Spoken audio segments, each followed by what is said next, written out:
Hello everyone. Uh, th- in this video, we are going to solve the second question of set D column.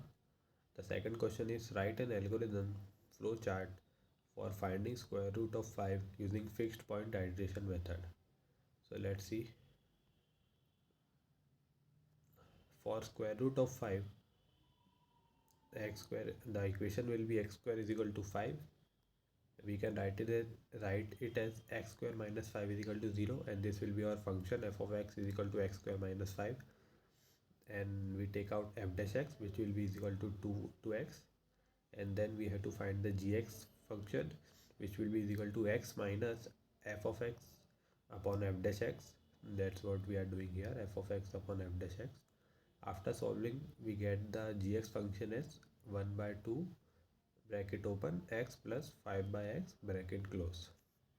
We can take the initial guess x naught is equal to 2, then solve until the change between the iteration is less than the predefined tolerance. The predefined tolerance, we have to take it input from the user, and it is actually the absolute error. Now we are asked an algorithm in this question, so let's see the algorithm.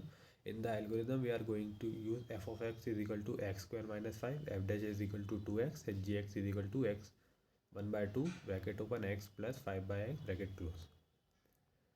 This is the algorithm for Newton-Raphson method. First of all, we just start define function f of x. In our case, function f of x is equal to x square minus 5. Define function gx. In our case, the gx function is 1 by 2 bracket open x plus 5 by x bracket close. Choose initial guess x naught, tolerable error, and maximum iterations. Okay, now we have chosen x naught as 2. Tolerable error will be entered by the user, and maximum iteration also entered by the user. The more the iteration will be, the uh, better our solution will be, the more accurate our solution will be. Now initialize iteration counter step is equal to 1. This is our for loop. We will initialize for loop, and our step from where the for loop will start, it will start from 1. Increment iteration counter step is equal to step plus 1. This is also a part of for loop. If step is great, now in step 8 we are checking are we getting our answer or not. So in step 8, if step is greater than print not convergent. It means if we are out of a number of iterations and we still don't get our answer, we have to print not convergent, and this function will be not convergent.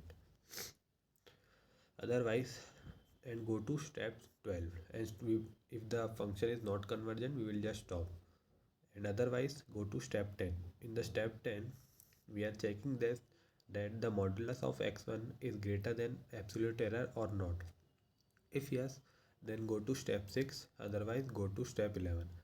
If it is greater than absolute error, then go to step 6, and we will again iterate over the for loop, and we will use the value of x1 this time in the gx function, and we will do it until our modulus of x1 is less than the absolute error, because in this function we are subtracting it from with the x.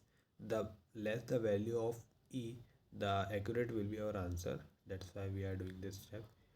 Otherwise, go to step 11. Okay, if the modulus of x1 is less than e, we will go to step 11, which is display x1 and as root. Then x1 will be our root, and then stop. So this was the answer and algorithm of question 2. In the next video, we are going to see the question 3.